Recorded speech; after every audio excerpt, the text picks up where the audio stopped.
Notre invité aujourd'hui, c'est Guillaume Dauzou. Alors lui, il va nous raconter des histoires qui font peur aujourd'hui. Bonjour Guillaume Dauzou. Bonjour Richard, bonjour à tous. Chroniqueur régulier ici à cette année-là. Merci d'être avec nous. Guillaume, on va évoquer en effet le cinéma d'horreur aujourd'hui, le cinéma d'épouvante, et plus particulièrement 3 films qui ont donné lieu à des suites, plus ou moins réussies, on y reviendra tout à l'heure. Oui, on va dire ça. Certaines étaient même presque drôles, hein, bien malgré elle et malgré le metteur en scène, les volontés du metteur en scène. En l'occurrence, Halloween, Freddy, donc Les Griffes de la Nuit, et Saw. Exactement, dans l'ordre chronologique. Le petit dernier qui, lui, nous a beaucoup amusé de par son titre, hein, puisque le dernier, c'est Saucisse. Il y a même Saw 7 en 2010. Alors, Saw 7, je ne le connaissais pas, celui-là. Oui, il est en 3D, une merveille. Un véritable jus de saucette, donc. Exactement.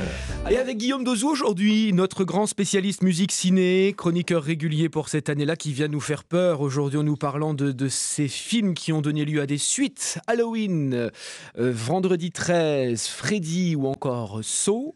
La peur au cinéma, on en parle avec vous également au 02 35 07 66 66. Alors avant d'entrer un peu dans les détails et de parler de ces 3 films qui nous intéressent cet après-midi, Guillaume, une question. Sait-on toujours faire peur au cinéma aujourd'hui? Est-ce que ça marche encore? Est-ce qu'on a des recettes que l'on invente? Ou est-ce que finalement on ne fait que copier ce qui a déjà été fait? Je suis pas sûr qu'on fasse que copier. Je pense que depuis qu'on utilise beaucoup le numérique, il y a une façon de faire peur qui a un peu évolué, quoi. Les plans, on le verra avec Saw tout à l'heure, mais des enchaînements très rapides de plans, des mouvements de caméra qui n'existent pas normalement. Donc il y a une façon de représenter la peur, en tout cas, qui a changé, ça c'est certain. Ouais. Donc on arrive à réinventer la peur grâce à la technologie, et plus particulièrement au numérique, mais en termes de scénario, en termes d'histoire, on arrive aussi à encore aujourd'hui étonner dans ce genre-là. Il y a toujours quelques bonnes surprises. Elles sont rares parce que forcément, il y a eu déjà beaucoup de choses de montrées, beaucoup de choses de dites. Mais oui, de temps en temps, on arrive à avoir des bonnes surprises qui ne sont pas forcément du côté des films les plus, on va dire, les plus gros, quoi. Pas forcément du côté du blockbuster, mais on arrive à avoir de bonnes choses quand même. Alors nous allons, puisque vous le savez Guillaume, dans cette émission, on accueille nos auditeurs qui viennent bavarder avec nous, accueillir Stéphane qui est déjà là. Bonjour Stéphane. Bonjour. Vous nous appelez d'où? Je suis au Ménil-sous-Jumièges. J'ai pas compris le nom de la commune. Au Ménil-sous-Jumièges. D'accord, Ménil-sous-Jumièges. Voilà. Alors Stéphane, amateur? J'allais dire oui et non. Ah, dites-nous. C'est un peu pour ça que je vous ai appelé, parce que moi j'en ai vu quelques-uns, les Saw et ainsi de suite. Et je trouve ça un petit peu décevant, tout simplement parce qu'on a un petit peu de mal à y croire. C'est toujours de la surenchère d'images et ainsi de suite. Je serais plutôt beaucoup plus fan des films qui prennent vraiment ou rentrent dedans, comme par exemple, je donnais l'exemple à Anne de L'Exorciste, où les images sont pas très violentes, mais le film est vraiment prenant, quoi. Je trouve que ça fout plus la trouille quand c'est psychologique que beaucoup d'hémoglobine, quoi, en gros. D'accord, très bien. C'est une enchère j'ai l'impression quand on voit les films maintenant, c'est une enchère d'effets spéciaux pour faire peur, alors que au niveau de l'histoire, on a du mal à y croire, en fait.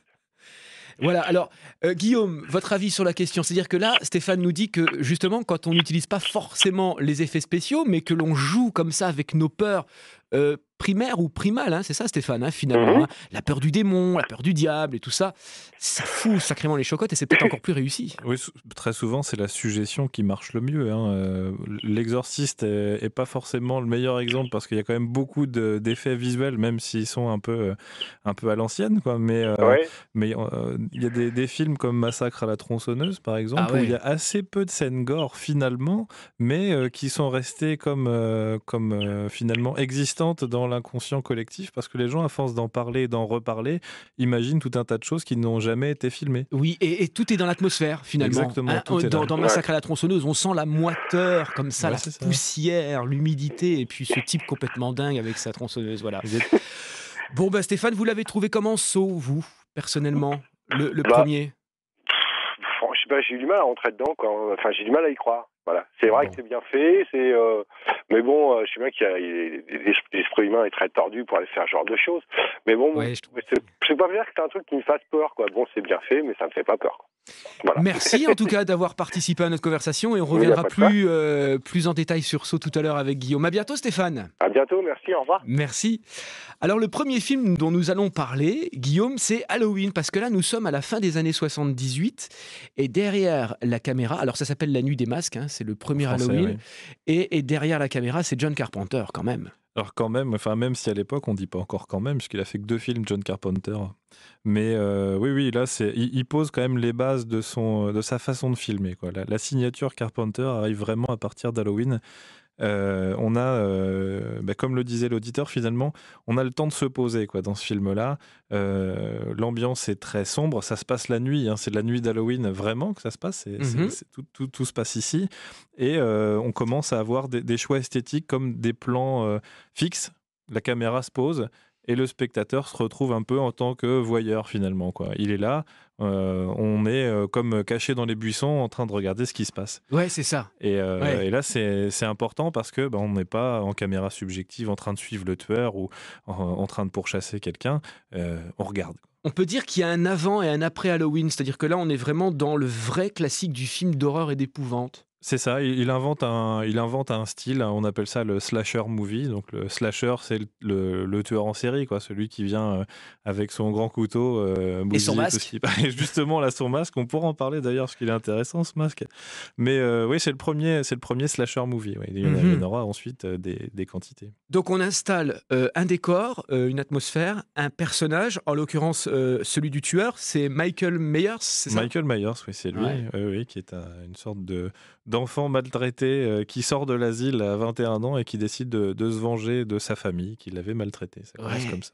Et donc là, le masque blanc et le long couteau. Le masque blanc et puis la combinaison de mécano qu'il trouve sur le dos de sa première victime. On fait comme on peut. Hein. Et puis oui, effectivement le couteau qu'il trouve aussi à proximité. Et donc on a un méchant, on va dire ça, dans ce film-là, qui est complètement inexpressif, quoi.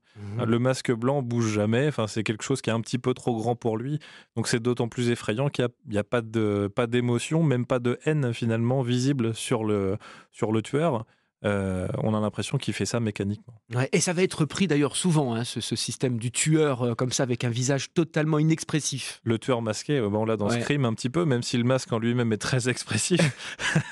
On l'a sur la tête de Jason, par exemple, hein, pour la série Vendredi 13. Alors justement, ouais. on confond souvent Halloween et Vendredi 13. Ouais, alors je sais pas pourquoi, mais bon, Jason, lui, a un masque de gardien de hockey sur glace. Oui, c'est ça.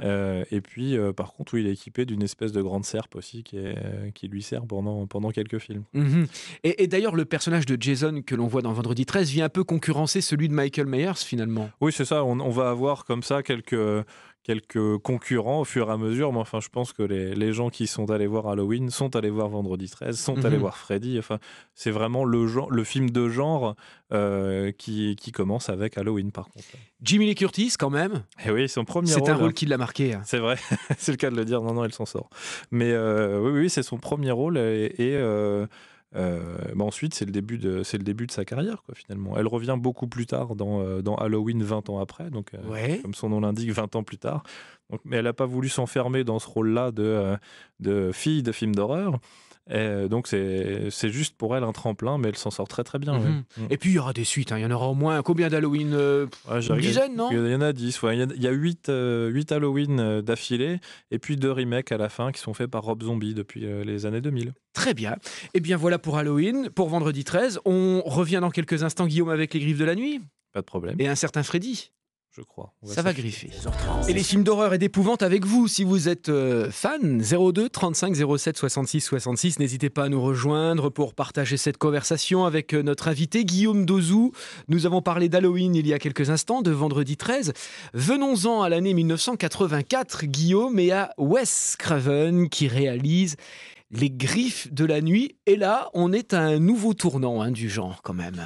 Oui, effectivement. Là, il se passe encore quelque chose, notamment dans la personnalité finalement de notre méchant, donc Freddy Krueger. Oui. On a clairement les acquis d'Halloween qui sont présents dans le premier film. Quoi. Ouais. Mais là, on va flirter un peu avec le fantastique. Oui, enfin là, l'idée quand même intéressante. On est toujours sur le même schéma. Hein. Je viens pour tuer des adolescents. C'est un film pour adolescents, donc ça c'est ok. Maintenant, c'est un teen ça movie. c'est Voilà, c'est un ouais, teen ouais. movie. D'ailleurs, il apparaît à ce moment-là le genre teen movie, non? Il est à peu près lancé à ce On est moment-là. un peu, oui. Alors, il y a eu à l'époque Classe 84, par exemple, Exact. des films comme ça ou Outsiders. Enfin, on est dans un moment où effectivement on a envie de se reconnaître, d'être représenté à l'écran, particulièrement chez les Américains. Donc on a ça pour Freddy, effectivement. Et là où Wes Craven fait très fort, c'est que Freddy vient dans les rêves des gens. Donc c'est-à-dire D'accord. qu'on ne peut se faire attraper par Freddy que si on dort. Ok. Donc là, c'est intéressant parce que, évidemment, quand on rentre chez soi et qu'on a vu Freddy, on n'a pas envie de dormir. D'un point de vue scénaristique, ça donne lieu quand même à des scènes cultissimes. Hein. On a de quoi s'amuser, effectivement, Ouais. parce que là, tout est permis dans les rêves. Quoi. Donc là, dès qu'un personnage s'endort, tout est possible. Et ça donne des choses intéressantes. Il y a une scène très célèbre où une des personnages s'endort dans sa baignoire. Avec donc le casque, et écoute la musique. Et écoute le Walkman. Et voilà, de la mousse partout dans la baignoire. Et qu'est-ce qui sort du milieu de la baignoire? La main de Freddy avec donc son gant et ses grandes lames. Et puis, on imagine après qu'elle se fait légèrement griffer. Puisque, évidemment, Freddy ne fait pas dans la dentelle. Donc, on a vraiment beaucoup de choses comme ça liées aux rêves qui sont très intéressantes. Je me souvenais plus de cette scène de la baignoire, mais c'était terrible. Hein. Ah ouais, avec cette griffe, comme cette main qui sort de la mousse. On a aussi, par exemple... Un endroit pas très confortable, enfin plus ou moins confortable, ça dépend où l'on se passe. Où selon on la situe. Position des griffes. Oui. Selon la position des griffes, oui, c'est c'est ça. Vrai. On a Johnny Depp, par exemple, qui participe à ce film-là. C'est le premier film de Johnny Depp, par exemple, qui partira sur 21 Jump Street ensuite. Mais Johnny Depp est happé dans son lit, par exemple. Quoi. Comme si un trou se faisait dans son lit et hop, il est aspiré par Freddy, donc dans son lit. Donc Freddy vient nous chercher un peu partout, là où d'habitude c'est confortable pour nous. Donc on crée la peur comme ça cette fois-ci. Oui, c'est finalement quelque chose, c'est une horreur qui nous concerne directement, hein, puisque c'est lié au sommeil, donc on est directement concerné. Et puis voilà, on a une approche différente de ce type de peur. Et puis alors, il y a quand même, il faut dire quelques mots sur Freddy, sur ce personnage, parce qu'il y aura rarement eu un personnage qui aura inspiré, ou en tout cas, inspiré autant de produits dérivés dans le cinéma d'horreur. Il y a un gros marketing autour de Freddy, effectivement. Ouais. En plus, c'est quelqu'un qui porte des vêtements très simples, donc tout le monde peut se tricoter un pull rayé vert et rouge, ça c'est sûr. Le chapeau, c'est un chapeau classique. Bon, après, c'est peut-être au niveau du visage, puis c'est quelqu'un qui a été brûlé et donc qui revit après ça, donc avec un visage complètement liquéfié. Ça, c'est difficile, mais c'est vrai que le gant de Freddy, enfin, tout le monde a rêvé d'avoir le gant de Freddy, par exemple, au moins pour faire le malin. Ouais, le fameux, ouais. Pour aller faire peur dans les baignoires. Par exemple. Est-ce qu'il y a eu des suites? Alors Freddy, oui, il y a 8 films d'affilée quand même pour Freddy. Hein. On n'est pas toujours avec Wes Craven, forcément. Donc, on va dire que la franchise se passe de main en main chez différents réalisateurs.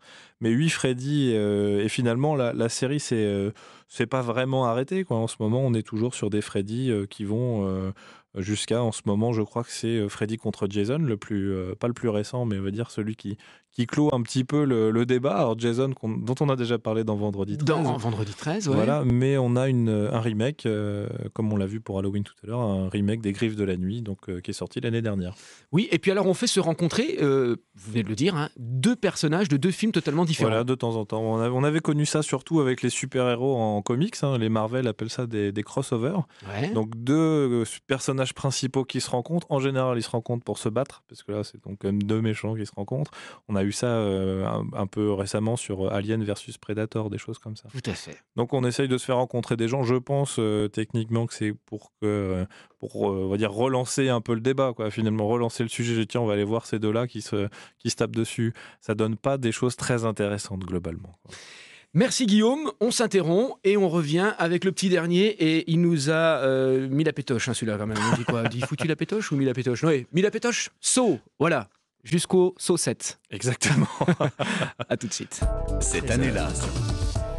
Et il vous reste quelques minutes si vous souhaitez nous rejoindre et parler de films d'horreur avec nous et avec Guillaume Dozou cet après-midi. 02 35 07 66 66. Nous avons beaucoup parlé d'Halloween, nous avons parlé de Freddy, des Griffes de la nuit. Le premier date de 84, réalisé par Wes Craven. Venons-en maintenant au petit dernier. Ça s'appelle Saw, S-A-W. Vous avez probablement déjà entendu parler de ce film-là et des suites qu'il a engendrées, même si vous n'êtes pas amateur du genre. Alors Saw, le premier sort en 2004, c'est bien ça, Guillaume? C'est ça, 2004. Et il y en aura un par an jusqu'en 2010 d'ailleurs. Et ça, c'est un thriller horrifique. C'est ça, vous le dites. Oui. On est vraiment sur, on va dire, sur la partie horrifique, en référence claire avec on va dire les classiques italiens des années 70, les films de Dario Argento par exemple. D'accord. On se découpe beaucoup, où il y a beaucoup de dispositifs pour faire souffrir un peu le. Qui découpe qui? On vient d'entendre beaucoup de bruit. Effectivement, c'est peut-être moi, on ne sait jamais. Et donc on a quelque chose qui se répercute finalement sur 7 films. Toujours le même principe. Ouais. On va dire un dérangé qui piège des gens et qui les met dans des situations pas possibles. Il s'appelle Jigsaw. Jigsaw, oui. Alors, c'est plein de jeux de mots, tout ça. Hein. Saw, en anglais, c'est une scie, la scie circulaire, par exemple. D'accord. Et Jigsaw, c'est le puzzle. Nous, on appellerait ça un puzzle ou un casse-tête, par exemple. Et donc, c'est effectivement des casse-têtes. Hein. Le Jigsaw, là, donc, capture une personne, lui propose un casse-tête, soi-disant pour lui redonner goût à la vie. Par exemple, il va prendre un drogué, il va le balancer dans une piscine d'aiguilles, il va essayer de retrouver la clé pour sortir de cette piscine. Enfin, des choses très... d'aiguilles. Par exemple. Et des séquences assez étranges. Le premier sort en 2004, on l'a dit, et à l'époque, il fait couler beaucoup d'encre parce qu'il est interdit aux moins de 16 ans, mais il y a un véritable débat qui s'installe. On dit ce film-là doit être interdit aux plus de 18, enfin interdit au moins de 18 ans. Il faut revenir à l'interdiction au moins de 18 ans parce que c'est vraiment, on va très loin dans l'horreur quand même. Oui, on a même des versions de Saw, par exemple la version 7, donc Saw 7, Saw 7 on y arrive, qui a été remontée 6 fois pour que le label moins de 18 ans soit supprimé, quoi. Donc systématiquement, les scénaristes, le réalisateur, tous ces gens-là vont trop loin. Alors, est-ce que c'est volontaire ou pas, je ne sais pas, mais de toute façon, ils sont obligés de remonter à chaque fois leur film. Saw 3 a été remonté 7 fois avant d'être diffusable aux États-Unis. On sait qu'ils sont un peu durs sur le sujet, mais bon, c'est... Le but, c'est quoi? Il y a une surenchère? Il faut aller encore un peu plus loin dans l'horreur pour attirer un public encore plus nombreux ou pour susciter la curiosité, l'envie? Je sais pas, je pense que ça ressemble plus à un film à épisode, quoi, toute cette série-là, parce qu'on va pas forcément plus loin dans l'horreur ou plus loin dans les machinations. Hein. Pour moi, c'est vraiment des choses qui suivent. On est, si on a le regard un peu critique, plutôt sur un schéma assez plat, mais finalement répéter. Je pense que c'est la répétition qui fait qu'à la fin, on sature, quoi. Est-ce que Saw a fait des petits depuis 2004? Les petits sauts, non, je crois pas. Est-ce qu'il y a des petits sauts? Non, parce que le dernier date de 2010, donc depuis, il n'y a pas eu de nouvelle école Saw ou des gens qui se réclament de cette influence-là. On a quand même un réalisateur qui est très jeune. Hein. C'est quelqu'un qui est né en 77, c'est un Malaisien. Ah ouais. Donc, je ne sais pas ce qu'on regarde en Malaisie dans les années 80 en termes de films d'horreur, mais on peut supposer donc, qu'il quand même soit abreuvé de classiques finalement. Et puis c'est aux États-Unis qu'il arrive à faire ces films-là, quoi. Quelques mots avant de nous quitter quand même sur l'horreur asiatique. On a beaucoup parlé de Ring. Est-ce qu'il faut lorgner du côté du cinéma asiatique pour voir le renouveau du film d'horreur ou est-ce que ce fut un épiphénomène? Non, il y a clairement c'est une façon différente de voir les choses. C'est pas nouveau ou un renouveau. On relance pas quelque chose, mais les codes du cinéma asiatique, le symbolisme du cinéma asiatique, comme dans la culture asiatique, c'est totalement différent. Du coup, on est sur des peurs beaucoup plus intérieures. On a donc Ring par exemple, mais Darkwater, mais Kairo. Enfin, on a des films comme ça qui sont effrayants. Là, on a vraiment peur. C'est pas je me fais découper par une machette, quoi. On est vraiment dans quelque chose de comment dire, oui, vraiment d'intérieur, voilà, d'intérieur, voilà, de peur primaire. Voilà, c'est ça. On est vraiment là-dessus et avec le film asiatique, on est sur un schéma complètement différent qui s'éloigne des Américains et que je conseille beaucoup. Vivement. Ouais, ouais, ouais. Et on peut faire peur sans rien montrer. Ce fut le cas avec le projet Blair Witch, qui est quand même un grand classique du genre. Oui, c'est ça. Oui. Ils avaient décidé de rien montrer parce qu'il n'y a pas de budget non plus. Mais souvent, c'est là que les grandes idées se trouvent finalement. C'est vrai, ouais. Et ce fut vraiment original. En tout cas, ça a Là, surpris tout le monde au moment de Ouais, sa sortie. Il y a eu une grande chose avec Blair Witch. Ouais. Eh bien, ce fut une nouvelle fois un plaisir de bavarder avec vous, Guillaume Dezou. Pour moi aussi. Merci pour cet éclairage fort bien documenté. Et vous revenez quand vous voulez, hein, Oh, bah, quand on vous va faire voulez, ça. selon la formule consacrée. À À bientôt, bientôt. Guillaume.